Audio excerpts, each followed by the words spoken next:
سب سے پہلے ہم تذکرہ کریں گے ایسٹرونومی کے بارے میں، فلکیات کے بارے میں۔ 35 سے 40 سال پہلے کچھ سائنسداں نے تحقیق کی ایک موضوع پہ، تخلیق کائنات، مطلب کریشن آف دی یونیورس، اور ان سائنسداں نے کہا کہ ہماری کائنات سب سے پہلے ایک پرائمری نیبولا تھا، بنیادی گولا، ابتدائی گولا۔ اس کے بعد there was a secondary separation, دوسری جدائی، دوسری علیحدگی، اور ایک بڑا دھماکہ ہوتا ہے بگ بینگ۔ اس کے بعد وجود میں آیا گیلیکسیز، کہکشائیں، ستارے، سیارے، چاند، سورج، اور یہ زمین جس میں ہم رہتے ہیں۔ اسے سائنسداں نے کہا بگ بینگ، بڑا دھماکہ۔ یہ جو سائنسداں نے تقریباً 40 سال پہلے ڈھونڈا کس طریقے سے کائنات وجود میں آئیں، تخلیق کائنات، قرآن مجید میں اس کا ذکر 1400 سال پہلے ہے۔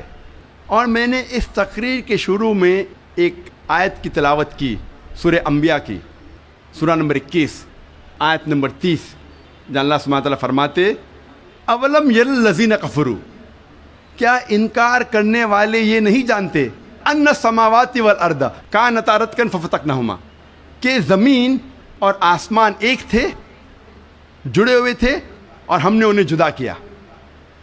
یہ جو تخلیق کائنات، creation of the universe, big bang, بڑا دھماکہ، جو سائنسداں کو 40 سال پہلے پتہ چلا، قرآن مجید میں اس کا ذکر ہے 1400 سال پہلے۔ قرآن مجید میں اللہ سبحانہ تعالیٰ فرماتے ہیں سورہ فصلت میں، سورہ نمبر 41، آیت نمبر 11 اور 12 میں، کہ اللہ سبحانہ و تعالیٰ نے آسمان کی طرف دیکھ کے کہا جب وہ دھواں تھا کہ آسمان اور زمین ایک ساتھ آ جاؤ، ولنگلی اور ان ولنگلی، اپنے مرضی سے یا اپنے مرضی کے بنا۔ اور ان نے کہا کہ ہم اپنے مرضی سے ایک ساتھ آ جاتے ہیں۔ قرآن مجید میں لکھا ہے کہ آسمان سب سے پہلے دھواں تھا، عربی لفظ ہے دخان۔ اور آج کے سائنسداں یہ کہتے ہیں کہ کائنات بننے کے پہلے یہ آسمان دھواں تھا، انگلش میں کہتے ہیں گیس، لیکن عربی میں دخان کے معنی ہے اسموک۔ کچھ مفسرین نے ترجمہ کیا مسٹ، دھند، جو میرے حساب سے صحیح ترجمہ نہیں، کیونکہ دھند ہوتا ہے ٹھنڈا اور دھواں ہوتا ہے گرم۔ دھماکے کے بعد ہم اکثر دیکھتے ہیں گرم دھواں، دھند نہیں دیکھتے۔ تو قرآن مجید میں لکھا ہے کہ آسمان تھا دھواں، اور آج سائنس یہ کہتی ہے کہ اسموک گیس سے اور بہترین لفظ ہے۔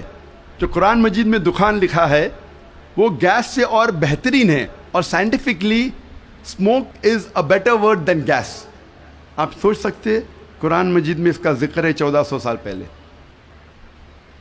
انسان پہلے سمجھتے تھے کہ زمین سپاٹ ہے، چپٹی ہے۔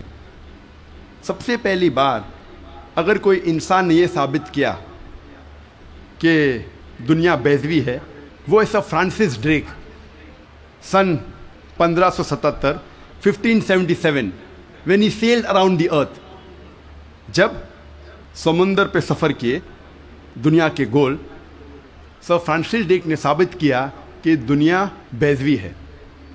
قرآن مجید میں اس کا ذکر ہے 1400 سال پہلے۔ قرآن اللہ تعالیٰ فرماتے ہیں سورہ لقمان میں، سورہ نمبر 31، آیت نمبر 29 میں، الم تری ان اللہ یولج اللیل فی النہار ویولج النہار فی اللیل، اللہ سبحانہ و تعالیٰ نے رات کو دھیرے دھیرے، آہستہ آہستہ دن میں تبدیل کیا، اور دن کو دھیرے دھیرے، آہستہ آہستہ رات میں تبدیل کیا۔ یہ دن کا رات اور رات کا دن آہستہ آہستہ دھیرے دھیرے تبدیل ہونا یہ ثبوت دیتا ہے کہ دنیا بیضوی ہے۔ اگر دنیا چپٹی اور سپاٹ ہوتی تو دن فوراً رات میں تبدیل ہوتا اور رات فوراً دن میں تبدیل ہوتی۔ اللہ تعالیٰ فرماتے سورہ الزمر میں سورہ نمبر 39 آیت نمبر 5 میں کہ اللہ سبحانہ و تعالی رات کو دن پہ لپیٹتا ہے اور دن کو رات پہ لپیٹتا ہے۔ قرآن میں عربی لفظ ہے قوارہ، جس کے معنی لپیٹنا۔ جس طریقے سے ایک انسان پھیٹا سر پہ لپیٹتا ہے، a person coils the turban on the head، اسی طریقے سے اللہ تعالیٰ فرماتے ہیں کہ رات دن پہ لپیٹی جاتی ہے اور دن رات پہ لپیٹا جاتا ہے۔ یہ دن کا رات اور رات کا دن پہ لپیٹنا اسی وقت پاسبل ہے جب دنیا بیضوی ہے۔ اگر دنیا چپٹی اور سپاٹ ہوتی تو یہ ممکن نہ ہوتا۔ قرآن مجید میں اللہ تعالیٰ فرماتے ہیں سورہ نازیات میں، سورہ نمبر 79 چیپٹر 79 آیت نمبر 30 میں، وَالْأَرْضَ بَعْدَ ذَلِكَ دَحَاهَا، اور اس کے بعد اللہ سبحانہ و تعالیٰ نے زمین کو پھیلایا بچھونا جیسے۔ دہا کہ ایک معنی ہے پھیلانا، اور دہا کی دوسری معنی آتا ہے عربی لفظ دھویا سے، جس کے معنی ہے بیضہ، جس کے معنی ہے انڈا۔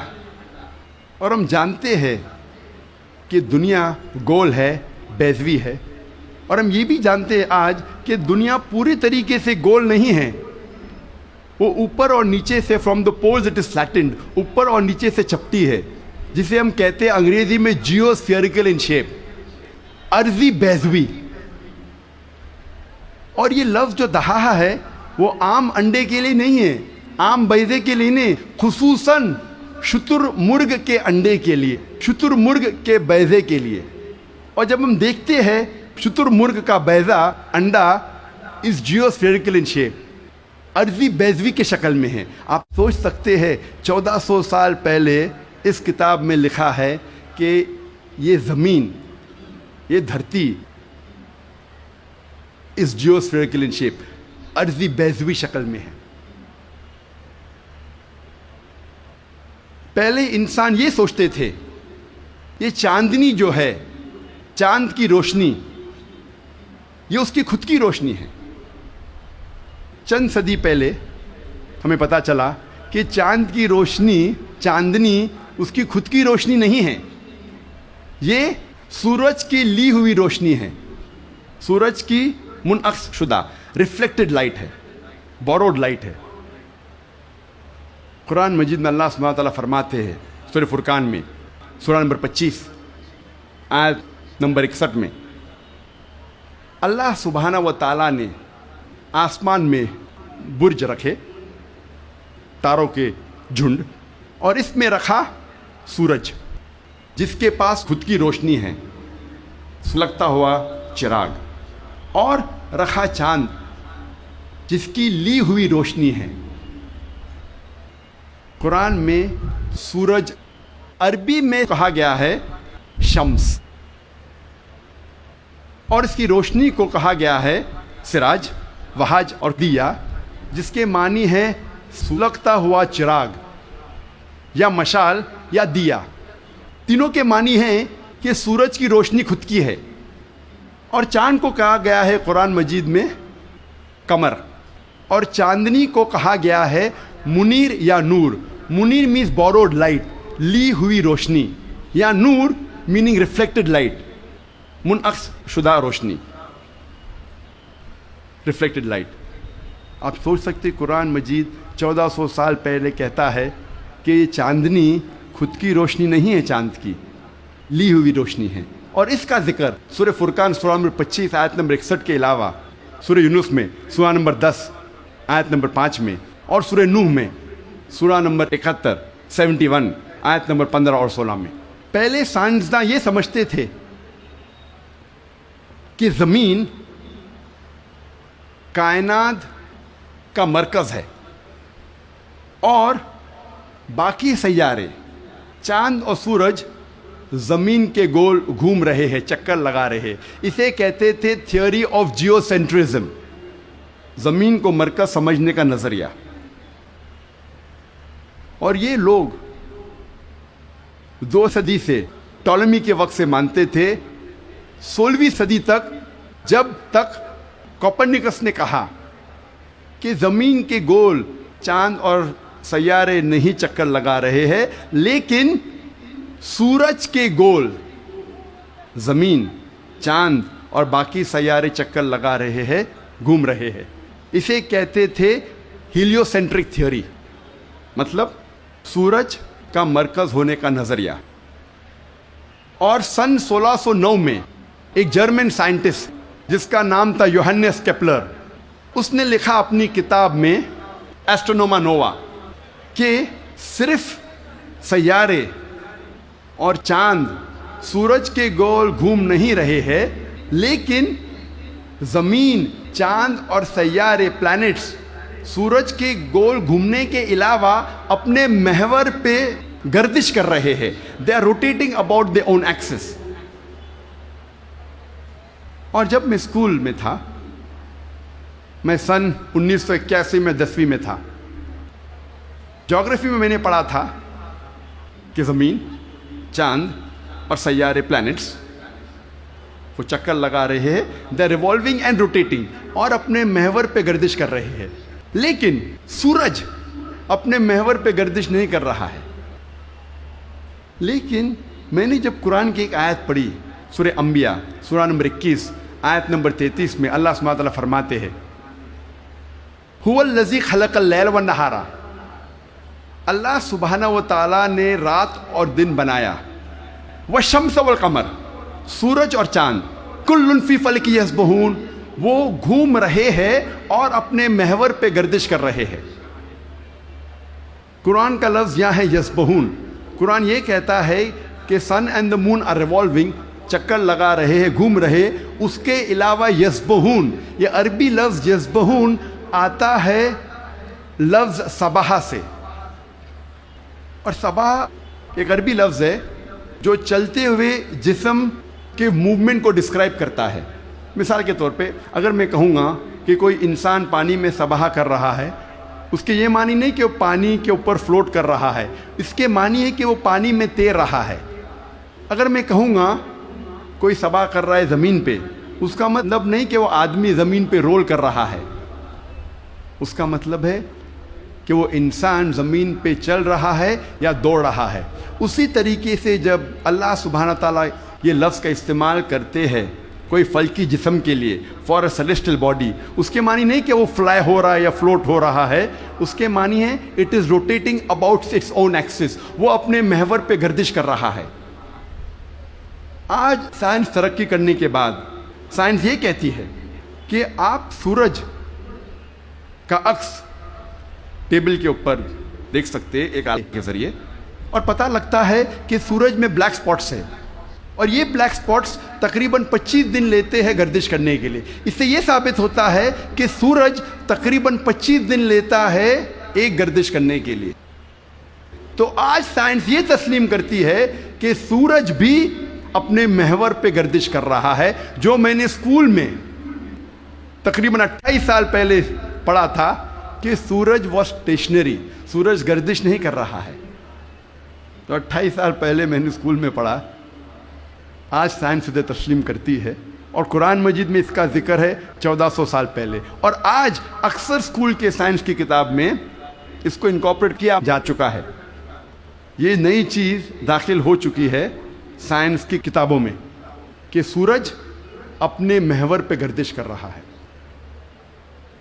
اللہ تعالیٰ فرماتے ہیں سورہ یاسین میں، سورہ نمبر 36 آیت نمبر 40 میں، کہ سورج چاند کو نہیں پکڑ سکتا اور دن کو رات نہیں پکڑ سکتی۔ The sun cannot outstrip the moon, neither can night catch up with the day. کل فی فلک یسبحون، یہ اپنے محور پہ گردش کر رہے۔ اس کے معنی کہ چاند اور سورج کے جو ایکسس ہے، جو ریولیوشن کا ہے، وہ ڈیفرنٹ ہے، وہ علیحدہ ہے، اسی لیے وہ آپس میں کبھی نہیں ملیں گے۔ آج سائنس یہ کہتی ہے کہ جو سورج کی روشنی ہم دیکھتے ہیں، it is due to a chemical reaction, یہ ایک کیمیکل ریئیکشن کے وجہ سے ہے جو کروڑوں سالوں سے چل رہا ہے، اور ایک دن یہ کیمیکل ریئیکشن بند ہو جائے گا اور سورج ختم ہو جائے گا۔ لیکن سائنسداں کہتے ہیں کہ اس کو اور کروڑوں سال لگیں گی اور کروڑوں سال کے بعد یہ کیمیکل ریئیکشن بند ہوگا. یعنی سائنس یہ کہتی ہے کہ ایک وقت آئے گا جب سورج نشٹ ہو جائے گا, ختم ہو جائے گا. قرآن میں اللہ تعالیٰ فرماتے ہیں سورہ یاسین میں سورہ نمبر 36 آیت نمبر 38 میں وَالشَّمْسُ تَجْرِي لِمُسْتَقَرٍّ لَهَا کہ سورج جا رہا ہے اپنے مستقر کی طرف. سورج جا رہا ہے اپنے ڈیسٹینیشن پہ. سورج ایک مقرر وقت کے لیے ہے. مستقر کے معنی مقرر وقت اور مقرر جگہ, اس کے دو معنی ہوتے ہیں. مستقر کے معنی کہ سورج ایک مقرر وقت کے لیے ہے اور مقرر جگہ کی طرف جا رہا ہے. یہ سائنس آج تسلیم کرتی ہے کہ سورج ایک مقرر وقت کے لیے ہے. اور سائنس یہ بھی مانتی ہے کہ سورج کائنات کے ایک نقطے کی طرف جا رہا ہے جس کا نام ہے سولر اپیکس. ان دا ہرکولینز الفا لائرا 12 میل پر سیکنڈ کی رفتار پہ. قرآن میں لکھا ہے مستقر, مقرر جگہ کی طرف. سائنس کہتی ہے دونوں معنی مستقر کے, مقرر جگہ اور مقرر وقت, دونوں الحمدللہ صحیح ہے. اور اس کا ذکر سورہ یاسین سورہ نمبر 36 آیت نمبر 38 کے علاوہ سورہ رعد میں بھی ہے سورہ نمبر 13 آیت نمبر 2, سورہ فاطر سورہ نمبر 35 آیت نمبر 13, سورہ لقمان سورہ نمبر 31 آیت نمبر 29 اور سورہ الزمر سورہ نمبر 39 آیت نمبر 5 میں. سب جگہ کہا گیا ہے کہ سورج ایک مقرر وقت کے لیے ہے, ایک مقرر جگہ کی طرف جا رہا ہے. آج سائنس یہ کہتی ہے جو آسمان ہمارے زمین کے اوپر ہے جسے ہم کہتے ہیں ایٹماسفیئر, وہ ایک محفوظ چھت کی طرح ہے. اور سائنسداں یہ کہتے ہیں کہ خطرناک rays like ultra violet rays, X rays, یہ چھت, یہ ایٹماسفیئر ان خطرناک ریز کو زمین پہ آنے سے روکتا ہے, ورنہ زمین پہ جاندار چیز مٹ جائیں گی. قرآن میں اس کا ذکر ہے سورہ انبیاء میں سورہ نمبر 21 آیت نمبر 32 میں کہ اللہ سبحانہ و تعالیٰ نے آسمان کو ایک محفوظ چھت بنایا, a protected ceiling, a canopy well guarded. آپ سوچ سکتے ہیں قرآن میں اس کا ذکر 1400 سال پہلے ہے, جو سائنسدان نے حال ہی میں 50 سال پہلے, 100 سال پہلے, 150 سال پہلے کہا کہ یہ ایٹماسفیئر از اے پروٹیکٹڈ سیلنگ. جب میں اسکول میں تھا تقریباً 28 سال پہلے, میں نے سائنس میں سیکھا تھا there are 3 types of matter, solid, liquid and gas. 3 قسم کے مادہ تھے, سالڈ, لکوڈ اینڈ گیس. آج سائنس یہ کہتی ہے کہ 3 مادہ, 3 اسٹیٹس آف میٹر کے علاوہ اور بھی ہے. ہم پہلے یہ سمجھتے تھے کہ آرگنائز ایسٹرونومیکل سسٹمز کے باہر, آرگنائز فلکیات کے باہر خلا تھا, ویکیوم تھا. آج سائنس کہتی ہے کیا انٹرسٹیلر اسپیس, سیارے کے بیچ مادے کے پل ہے, برجز آف میٹر ہے, جسے آج ہم کہتے ہیں پلازما, جسے سائنسداں کہتے ہیں 4th اسٹیٹ آف میٹر, 4تھی قسم مادے کی آج سائنسداں کہتے ہیں پلازما ہے. قرآن میں اس کا ذکر 1400 سال پہلے ہے سورہ فرقان میں سورہ نمبر 25 آیت نمبر 59 میں 59 میں کہ اللہ سبحانہ و تعالیٰ نے زمین اور آسمان کو بنایا اور اس کے بیچ میں ساری چیزیں بنائیں. مطلب زمین اور آسمان کے بیچ میں ویکیوم نہیں ہے. آج سائنس اسے کہتی ہے مادے کے پل, برجز آف میٹر, کہتی ہے پلازما ہے, 4th اسٹیٹ آف میٹر. اور اس کا ذکر سورہ فرقان سورہ نمبر 25 آیت نمبر 59 کے علاوہ سورہ ہجر میں سورہ نمبر 15 آیت نمبر 85 میں, سورہ سجدہ سورہ نمبر 32 آیت نمبر 4 میں, سورہ صفات سورہ نمبر 37 آیت نمبر 5 اور سورہ احقاف سورہ نمبر 46 آیت نمبر 3 میں. کئی جگہ لکھا ہے کہ اللہ سبحانہ و تعالیٰ نے زمین اور آسمان بنائے اور اس کے بیچ میں ساری چیزیں. Talking about the 4th state of matter, plasma. ایک مشہور سائنٹسٹ جس کا نام ایڈوین ہبل ہے, اس نے کہا تھا کہ کائنات پھیل رہی ہے, دا یونیورس از ایکسپینڈنگ. اور قرآن میں اللہ تعالیٰ فرماتے ہیں سورہ ذریات میں سورہ نمبر 51 آیت نمبر 47 آیت نمبر 47 میں کہ ہم نے یہ کائنات بنائی پھیلتی ہوئی. عربی لفظ مؤسیونا پھیلنا, اور آج سائنس اس کو تسلیم کرتی ہے کہ ہماری کائنات پھیل رہی ہے. our universe is expanding. کئی دشمن اسلام یہ کہیں گے, جو کرٹکس آف اسلام یہ کہیں گے کہ قرآن مجید میں فلکیات کا ذکر ہونا کوئی عجوبہ نہیں, نتھنگ گریٹ, کوئی بڑی بات نہیں ہے کہ قرآن مجید میں فلکیات کا ذکر ہے, کیونکہ عرب فلکیات میں ماہر تھے. میں اس بات کو مانتا ہوں کہ عرب فلکیات میں ماہر تھے, لیکن ان سے یہ کہنا چاہتا ہوں کہ قرآن مجید نازل ہونے کے بعد کچھ صدی بعد عرب فلکیات کے میدان میں ماہر بنے. تو قرآن مجید سے عرب نے فلکیات سیکھا, نہ کہ الٹا.